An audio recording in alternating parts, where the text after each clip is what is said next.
Assalamualaikum warahmatullahi wabarakatuh.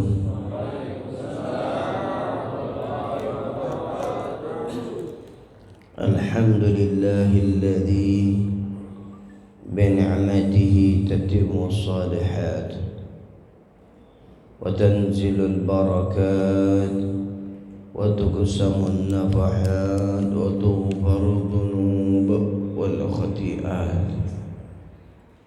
Wassalatu wassalamu ala sayyidi sadat sayyidina wa habibina wa syafi'ina wa qurrati a'yunina sayyidina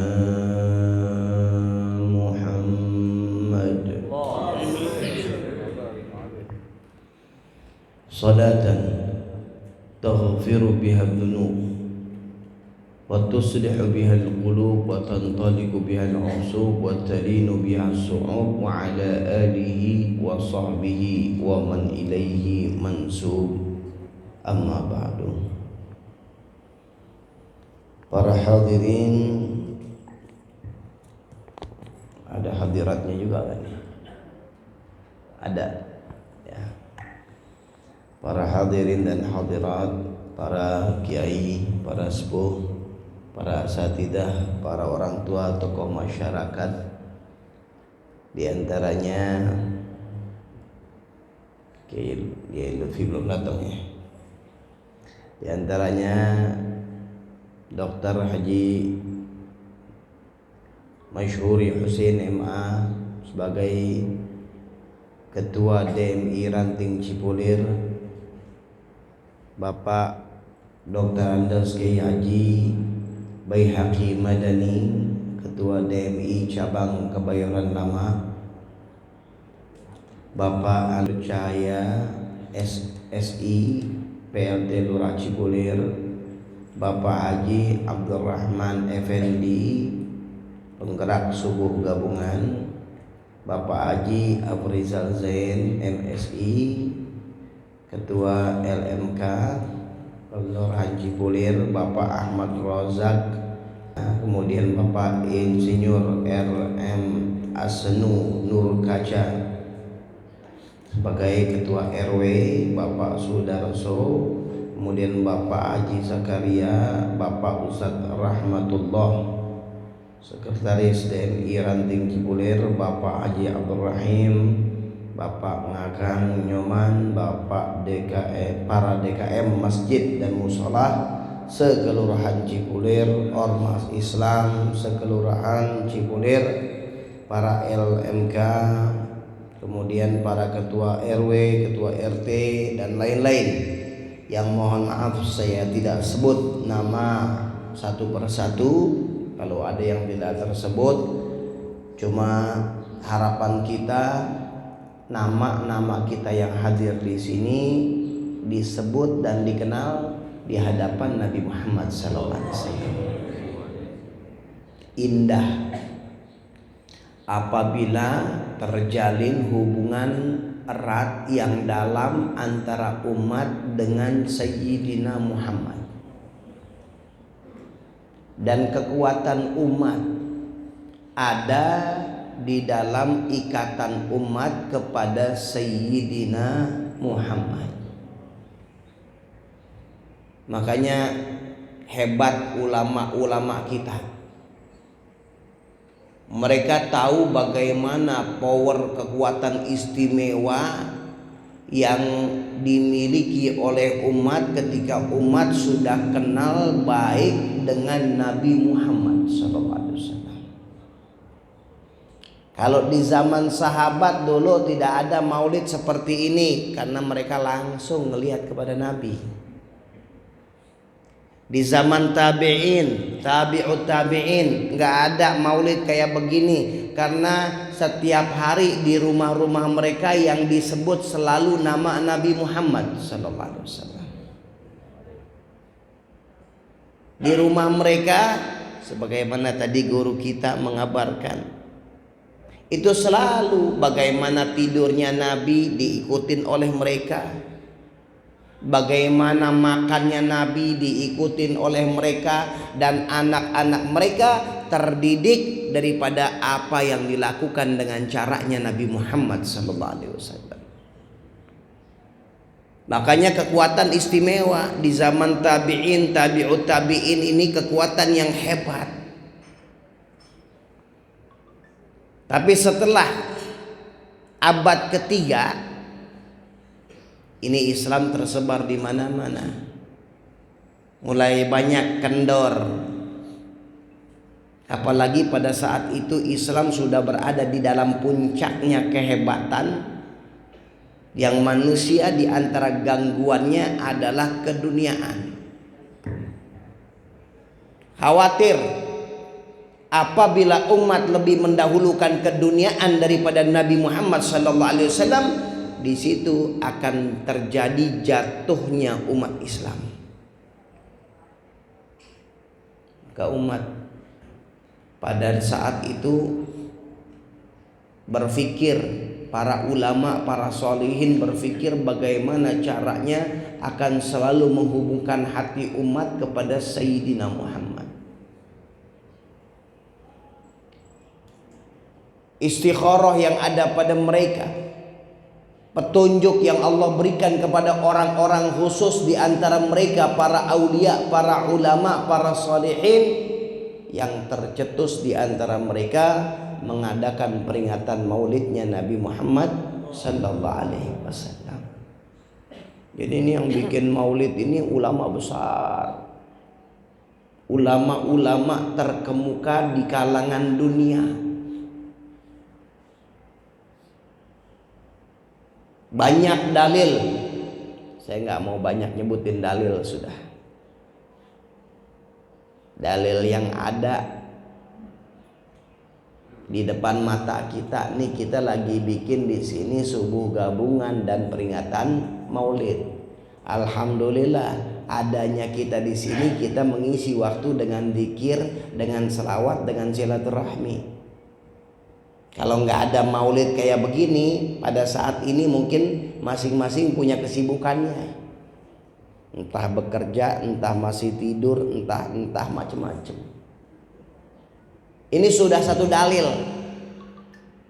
Sudah satu dalil di sini, dengan kita kumpul di sini berzikir, silaturahim dan lain-lain, ini adalah sebab daripada turunnya rahmat. Selesai. Tapi yang terpenting daripada acara-acara seperti ini adalah membangkitkan umat dan mengembalikan hati umat agar tidak dicuri oleh mereka-mereka yang sengaja menjauhkan umat Islam dari Allah dan Rasul-Nya. Agar hati umat Islam tidak dirampok, tidak direnggut, tidak direbut oleh cinta keduniaan, cinta popularitas, cinta kedudukan, cinta dengan hal-hal yang menjauhkan diri dari Allah dan Rasul-Nya. Maka dengan seperti itu ulama mengadakan peringatan maulidnya Rasul sallallahu alaihi wasallam, dan masalah-masalah peringatan maulid selain daripada dalil-dalil yang zahir, ada juga dalil-dalil khusus. Apa itu dalil khusus? Ya, hubungan para aulia, para solihin dengan Nabi Muhammad. Dan ini keistimewaan kita Ahlus Sunnah wal Jamaah. Ini Ahlus Sunnah, mereka ada ulama-ulama, kita punya, hatta masih di zaman sekarang pun masih ada, yang mereka apabila menginginkan sesuatu mereka istikharah, minta petunjuk kepada Allah. Berapa banyak dari mereka dapat kabar dari Nabi Muhammad SAW. Ini jalur khusus. Kalau nggak punya hubungan dekat, nggak punya akidah yang benar, nggak ketemu. Di dalam kitab Subulul Huda war Rasyad, Ini kitab daripada kitab sejarah Nabi. Ada 14 jilid atau berapa jilid lebih besar. Di situ diceritakan ada orang soleh, yang mana orang soleh itu dia mimpi berjumpa dengan Nabi Muhammad SAW. Mimpi. Kemudian dalam mimpi itu ditanya, dia bertanya, wahai Rasulullah SAW, bagaimana menurutmu apa yang dilakukan oleh fuqaha, oleh para ulama yang memperingati hari kelahiranmu? Ini orang soleh nanya nih dalam mimpinya. Itu dalam kitab Subulul Huda war Rasyad. Maka dijawab oleh beliau dalam mimpinya, apa tujuannya? Kemudian orang soleh ini mengatakan tujuannya untuk gembira terhadap hari kelahiranmu. Gembira terhadap kelahiranmu. Maka dijawab oleh beliau sallallahu alaihi wasallam di dalam mimpi itu, man fariha bina farihna bihi. Siapa orang yang gembira kepadaku, aku pun bergembira kepadanya. Sallu ala Nabi Muhammad. Luar biasa. Kita di sini kumpul gembira kepada Nabi Muhammad sallallahu alaihi wasallam. Betul. Kabar gembira. Kalau kita gembira, sedikit kita gembira, maka beliau sallallahu alaihi wasallam memberikan apresiasi lebih banyak daripada gembiranya itu. Beliau sallallahu alaihi wasallam gembira kalau kita semuanya pengen masuk surga. Ini yang digembirakan beliau. Ini yang saya katakan tadi, jalur-jalur khusus ulama-ulama kita. Makanya subhanallah, beliau sudah mengingatkan, zahabatin nubuwah wa baqiyatil mubasyirat. Masa kenabian sudah lewat.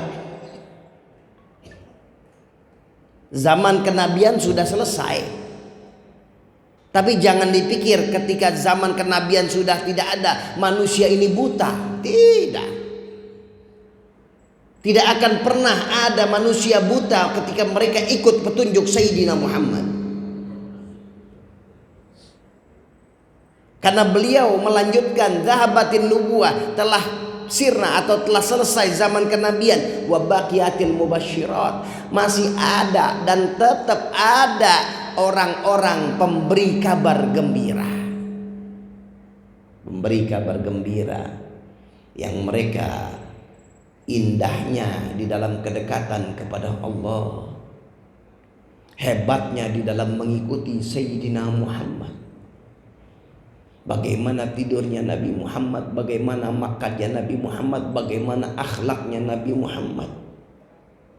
Bahkan yang ada dalam pribadi mereka sudah tidak lagi memikirkan kepentingan pribadi. Yang mereka pentingkan, yang mereka pikirkan adalah bagaimana yang diinginkan oleh Sayyidina Muhammad. Hari-hari mereka yang mereka pikirkan adalah bagaimana menyelamatkan umat Nabi Muhammad.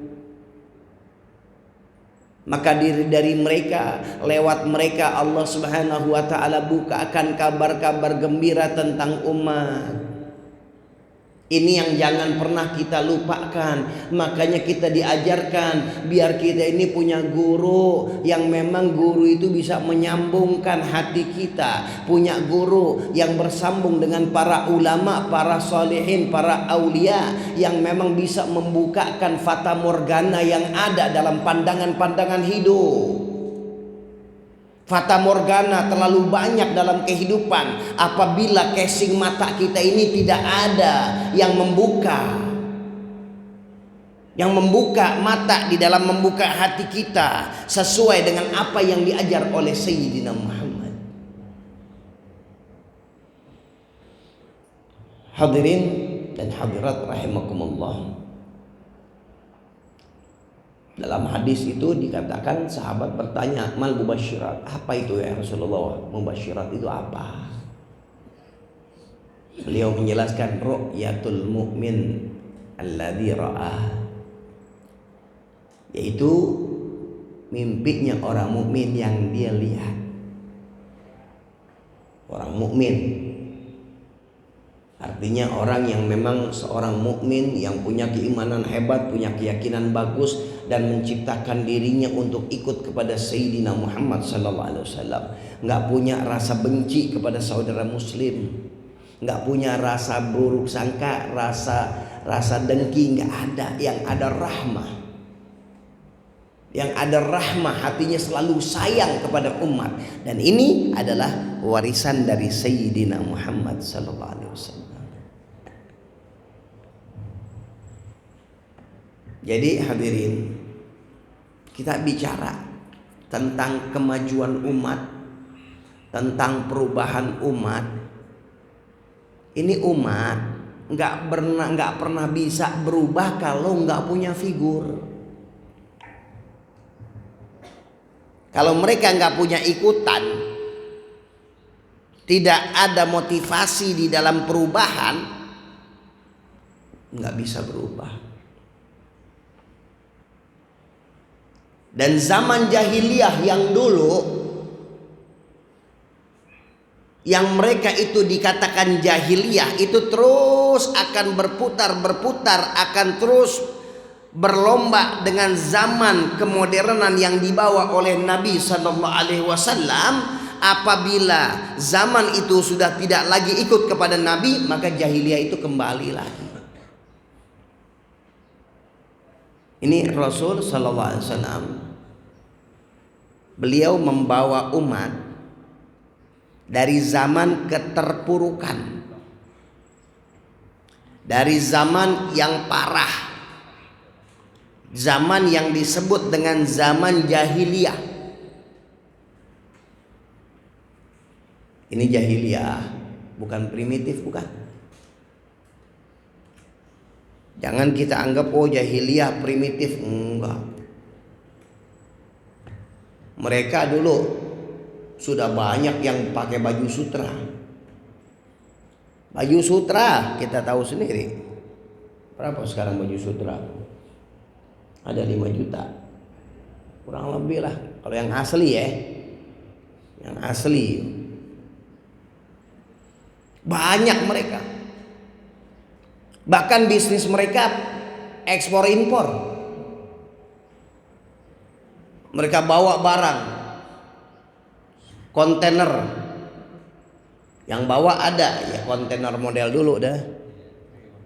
Iya, jadi ontak. Jadi kalau ada bisnisnya mereka tuh, ini ayo ada kontainer mau bawa ke Syam. Tuh para saudagar naruh tuh nitip barang nih. Walaupun mereka nggak pergi, tapi mereka titip itu. Yang dipercayakan oleh fulan, didagangin di sana. Bawa itu. Ya, didagangin di sana. Ekspor impor. Pabrik-pabrik yang ada pada saat itu, pabrik senjata banyak, mereka sanggup bikin pedang, bikin apa, mereka sudah hebat.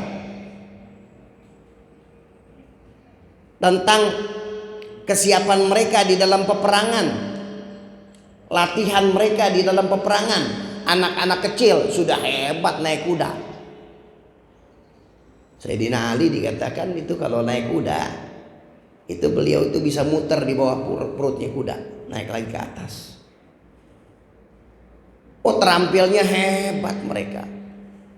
Bahkan tidak sedikit bangsawan di antara mereka yang punya link, kenal sama raja-raja dunia, kenal sama pembesar-pembesar raja dunia, kenal. Tapi mereka dikatakan jahiliyah. Kenapa? Jahil hati. Hanya memikirkan tentang kepribadian. Tidak ada bedanya kepribadian dengan kepribadian yang memikirkan diri sendiri seperti binatang. Mereka hanya memikirkan kepentingan diri, kepentingan golongan, kepentingan pribadi, tidak memikirkan bagaimana kemaslahatan yang ada pada umat. Yang kaya ketika dia melakukan satu derma, satu kebaikan, maka mereka menginginkan mendapatkan bagian daripada pujian kekayaannya dia. Begitu juga pejabat ingin mendapatkan kelanggengan di dalam jabatannya. Begitu juga si miskin melakukan kerjaan yang sama, ingin menjilat kepada orang-orang kaya dan pejabat. Ini yang ada dalam gambaran mereka dulu.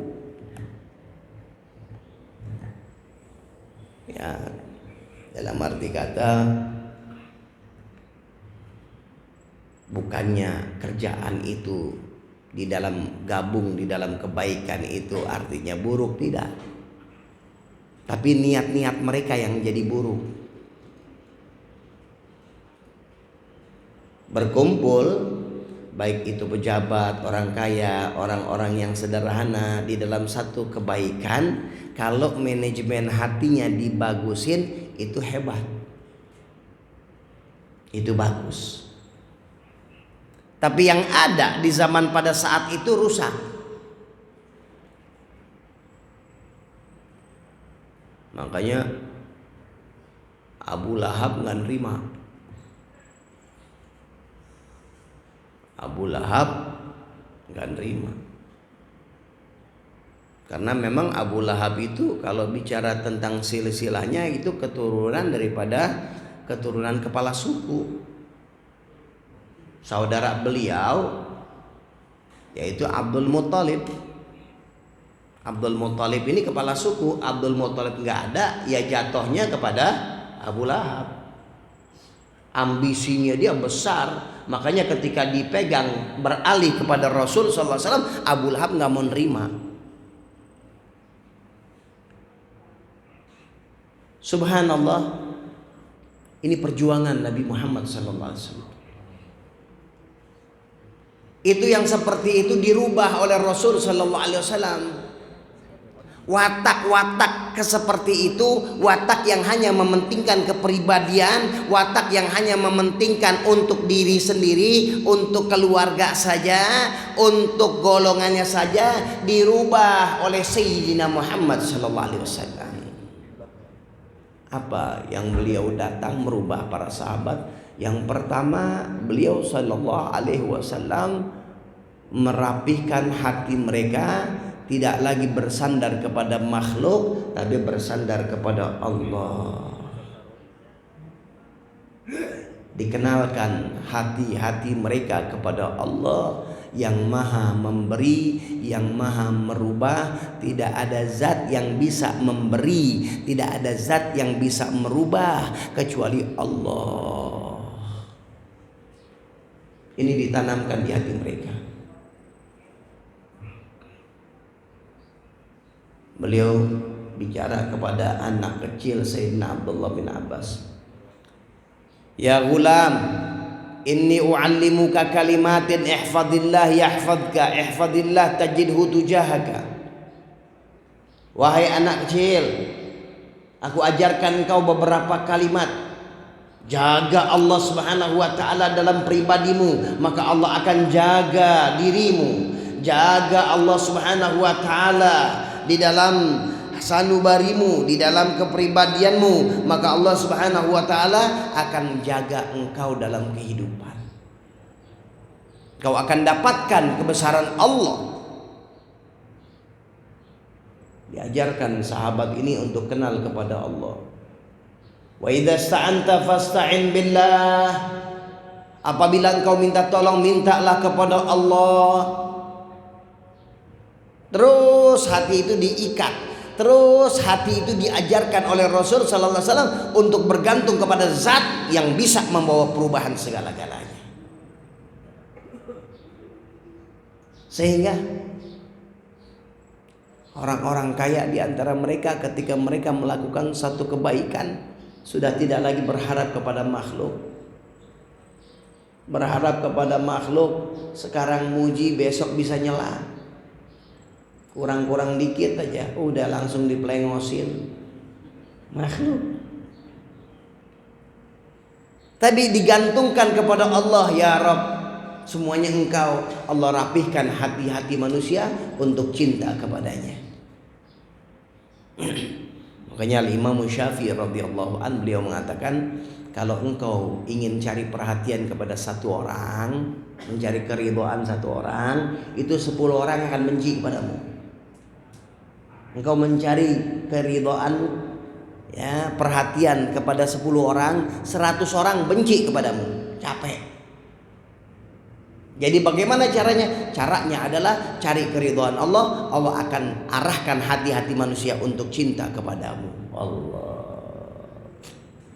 Indah tarbiyah pendidikan yang ada pada ulama-ulama kita. Jadi dibentuk oleh Rasul sallallahu alaihi wasallam. Beliau ini membawa perubahan, mentalnya yang dirubah. Mentalnya. Pejabat-pejabat ketika mereka melakukan satu kebaikan, maka yang dilihat olehnya adalah ini tanggung jawab di hadapan Allah. Allah yang menentukan saya untuk menjadi ini. Jangan sampai ketentuan ini adalah untuk menjadi siksa buat saya di akhirat nanti. Maka dia lakukan, dia nggak tidur. Kenapa? Dia lihat ini tanggung jawab di hadapan Allah. Sayyidina Umar bin Abdul Aziz radhiyallahu an, beliau ketika menjabat 2 tahun menjadi khalifah, itu nggak tidur, susah tidur. Yang ada dipikirkan bagaimana umat. Dulu masih mudanya keren, pakai sutra, pakai apa. Ketika beliau menjabat khalifah, pakaiannya nggak ada, cuman yang nempel sama satu salinan, 2 pakaian doang. Dia ngomong sama istrinya, saya ini sekarang dapat amanah seperti ini. Kalau kamu mau terus sama saya, maka kamu harus sabar, ikut cara saya. Kalau kamu nggak bisa, lebih baik kita nggak usah lagi, nggak usah diterusin. Kenapa? Tahu ini tanggung jawab kepada Allah. Tapi istri yang salehah beda jawabannya juga. Support kepada suami yang baik. Ini dirubah. Watak karakter-karakter yang ada, yang baginda Rasul sallallahu alaihi wasallam mengajarkan, yang pertama adalah bergantung kepada Allah. Ini nilai yang istimewa dan nilai yang mahal. Seseorang yang bergantung kepada Allah. Sehingga mereka yakin, sehebat-hebatnya keyakinan bahwasanya apapun yang terjadi di depan mereka, siapapun mereka nggak bakal bisa mempunyai kehebatan, kekuatan kecuali dari Allah. Yang mereka cari adalah kedekatan kepada Allah, perhatian dari Allah. Maka Allah Subhanahu wa ta'ala buktikan kepada para sahabat. Di antaranya di dalam perang Badar, umat Islam 313, musuhnya 1000, 3 kali lipat lebih. 3 kali lipat lebih musuhnya. Ketika mereka berhadapan, yang mereka garap apa? Hubungan kepada Allah. Ini 1000 loh, 3 kali lipatnya loh musuh. Belum pasukan berkuda mereka lengkap, belum senjata mereka lengkap. Rasul sallallahu alaihi wasallam duduk dengan Sayyidina Abu Bakar. Yang beliau pikirkan apa? Hubungan sama Allah. Terus beliau minta, ya Rabb, ya Rabb. Diriwayatkan pada saat itu sampai beliau mengangkat tangan setinggi-tingginya, sampai sorban pada saat itu jatuh. Maka Sayyidina Abu Bakar Siddiq mengatakan, yakin sudah kemenangan akan dimiliki oleh umat Islam. Rasul sallallahu alaihi wasallam minta seperti ini, memohon benar-benar seperti ini, sudah nggak bakal ditolak. Nih hebatnya keyakinan, nggak pakai logika kalah dengan keyakinan. Logika di zamannya Nabi itu nomor 2, nomor 1 yakin. dengan yakin sesuatu yang gak logika masuk semuanya bisa. Jangan sampai di zaman-zaman jahiliyah dulu itu logika seperti Tuhan. Kalau masuk akal bisa, nggak masuk akal mustahil, nggak mungkin. Udah, kenapa? Karena logika menjadi barometer kehidupan mereka di dalam keyakinan mereka. Kalau Islam enggak, yakin lebih tinggi daripada logika. Bayangin aja, 2-3 kali lipat musuhnya lebih, dengan senjata umat Islam apa adanya. Digarap oleh Rasulullah SAW hubungan baik kepada Allah. Keajaiban dengan mereka menggantungkan hati kepada Allah, hasilnya apa? Rasul sallallahu alaihi wasallam menjelaskan, nusirtu birra'bi masirata syahrin. Aku diberi pertolongan oleh Allah dengan gemeternya musuh-musuh, dengan takutnya itu musuh-musuh 1 bulan sebelum berhadapan dengan umat Islam. Jadi kalau mereka dengar mau berhadapan dengan siapa? Dengan umat Islam, gemeter mereka 1 bulan. 1 bulan sebelum perang, tahu mau berhadapan dengan umat Islam, gemeter mereka. Siapa yang bikin? Allah. Siapa yang dijadikan? Allah. Yang ngatur Allah. Makanya coba kalau kita lihat, baca dalam sejarah Nabi itu, peperangannya Rasul, berapa banyak ketika beliau datang mengadakan serangan balik, itu orang sekota pindah, udah nggak ada, udah kosong itu kampung, udah kosong itu kota. Kemana? Tahu udah ngacir kemana? Takut, paling ditinggalin bekas-bekas yang nggak bisa dibawa sama mereka. Ini pertolongan Allah karena mereka sudah tahu kuncinya kemenangan ya hubungan Allah sama Allah. Sampai tadi dalam perang Badar, itu perang masih berjalan, lagi berhadapan, Rasul sallallahu alaihi wasallam sudah dapat kabar gembira menang. Beliau sudah garisin nih, nanti nih ya, Fulan bin Fulan mati di sini, digarisin sama Nabi. Nih Fulan bin Fulan akan mati di sini, Fulan bin Fulan akan mati. Udah digarisin sama Nabi itu, musuh-musuh mati jatuhnya di mana udah diketahuin, udah dikasih tahu.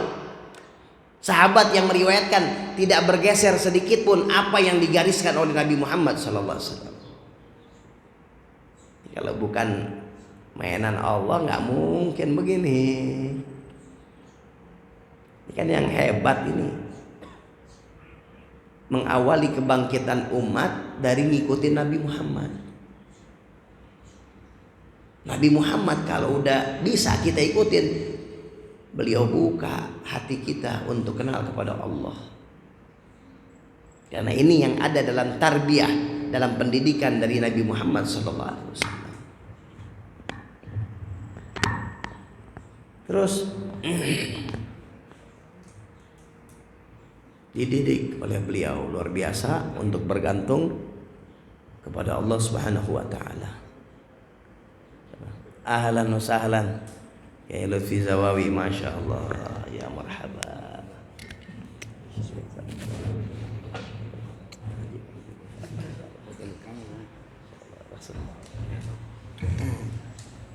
Sama lagi.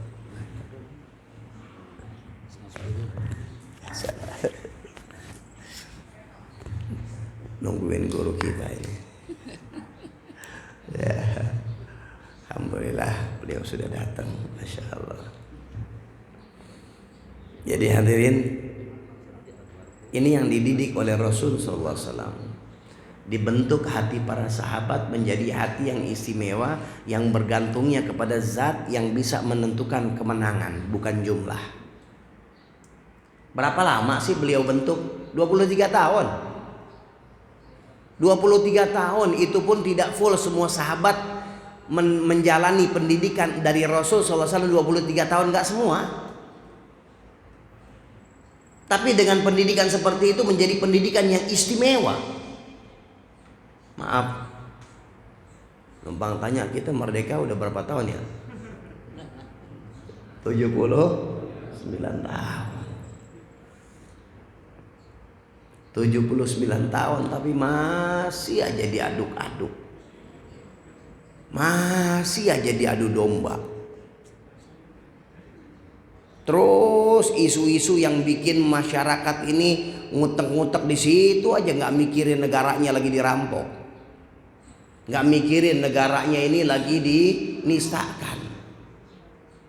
Yang ada tembak sana, tembak sini, terus diudak-udak begitu. Dikasih judul, ada nabi palsu, rame lagi. Ada Tuhan nih, ya ada yang ngaku Tuhan ya. Ada lagi Jibril lagi. Terus ini sekarang nasab lagi. Ntar selesai ini ada lagi episode berikutnya, ada lagi. Sampai kapan kita mau dewasa? Apa sebabnya? Sebabnya adalah karena kita nggak ngikut kepada Sayyidina Muhammad. Hadirin, di zaman Rasul juga ada provokasi. Di zaman Rasul juga ada, bukannya nggak ada. Ini dari dulu triknya orang Yahudi, tapi nggak laku. Di Madinah itu ada dua suku besar, namanya Aus dan Khazraj. Mereka ini sebelum Islam sudah ratusan tahun musuh bebuyutan, saling memerangi, saling membunuh. Jadi kalau mereka jalan sendirian takut, ntar ada musuh lagi di belakang. Kalau mereka lagi jalan gerombolan takut, ntar ada serangan lagi dari musuh. Gak tenang, hidupnya gak tenang. Saling membunuh, saling dendam. Apa sebabnya? Ini di Madinah dulu ada 3 suku Yahudi. Ini Yahudi kerjaannya dagang senjata. Orang kalau dagang senjata yang beli siapa? Yang perang. Lah kalau nggak ada perang nggak laku. Kayak sekarang nih Amerika dagangannya.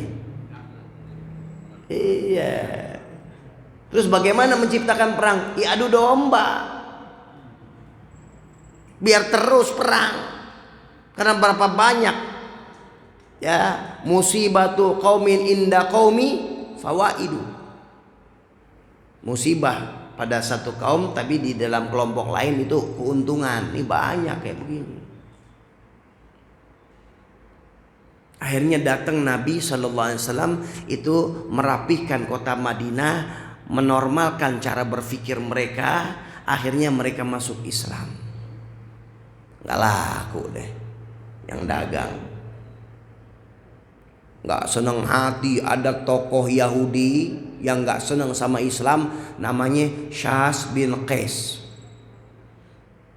Ini Syas bin Qais ngelihat umat Islam damai, 2 suku Aus dan Khazraj itu damai seperti bersaudara, gak senang hati, panas hatinya. Dia panggil satu anak muda Yahudi. Tuh provokasi. Tuh pecah belah lagi. Mulai. Ini anak muda duduk. Ngomong, ada selah dia masuk. Bacain syair-syair berdarah orang-orang tuanya dulu.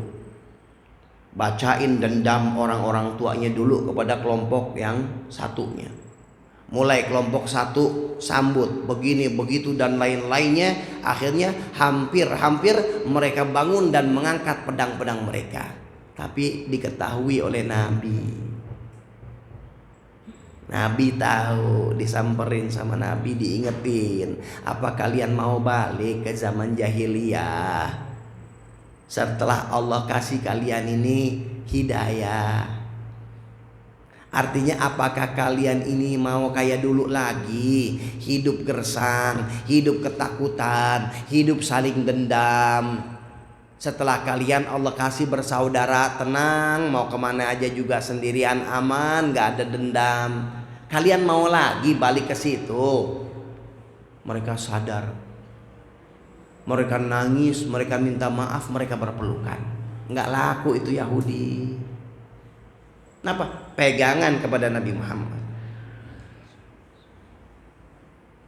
Kita nih umat Islam, yang diajarkan oleh Nabi apa? Ketika kita jumpa, dan ini akhlak Nabi Muhammad SAW. Ketika kita jumpa kepada saudara kita, maka Rasul SAW selalu beliau berjumpa biwajhin talq, dengan wajah yang ceria. Enak lihat saudara Muslim. Ya Allah, saudaraku Muslim, Masya Allah, hadir maulid, hadir subuh gabungan walaupun di pojok, sambil ngantuk-ngantuk. Alhamdulillah, nggak apa-apa ya, alhamdulillah. Enak.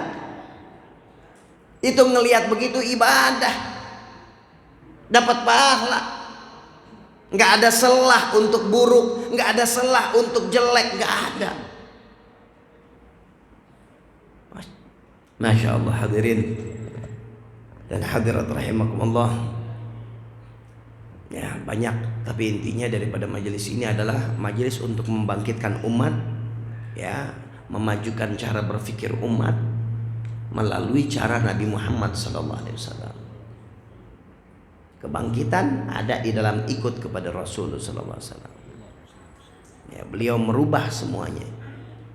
Yang tadinya berpikir untuk kepribadian, diajarkan untuk berpikir, memikirkan orang lain. Ya, banyak lagi cerita-cerita, namun waktu memang membatasi kita. Mudah-mudahan Allah Subhanahu wa taala maafkan dosa kita. Dan Allah Subhanahu wa taala jadikan apa yang kita inginkan, apa yang kita dengar dan apa yang belum kita dengar tentang kemuliaan-kemuliaan yang ada pada baginda Rasul sallallahu alaihi wasallam merasuk ke dalam jiwa-jiwa kita, menjadikan kebangkitan di dalam kepribadian-kepribadian kita lakukan di dalam kehidupan. Niatkan apa yang kita lakukan untuk Nabi Muhammad sallallahu alaihi wasallam. Niatkan apa yang kita gerakan, apa yang kita kerjakan, semua niatkan untuk baginda Rasul sallallahu alaihi wasallam. Maka mudah-mudahan hati kita selalu mempunyai kontak kepada Rasul sallallahu alaihi wasallam, yang berarti adalah Allah Subhanahu wa taala akan menjadikan orang itu adalah orang yang meneruskan daripada perjuangan Nabi Muhammad sallallahu alaihi wasallam. Diberikan keberkahan pada guru-guru kita, penggerak-penggerak umat, yang menjadi motor, yang menjadi penggembira Nabi Muhammad sallallahu alaihi wasallam. Kiai kita semua diberi sehat walafiat dalam taat kepada Allah Subhanahu wa taala. Amin ya rabbal alamin. Baik hadirin dan hadirat, ini saja yang saya dapat sampaikan. Kurang dan lebih mohon maaf. Wabillahi taufik wal hidayah. Wassalamualaikum warahmatullahi wabarakatuh.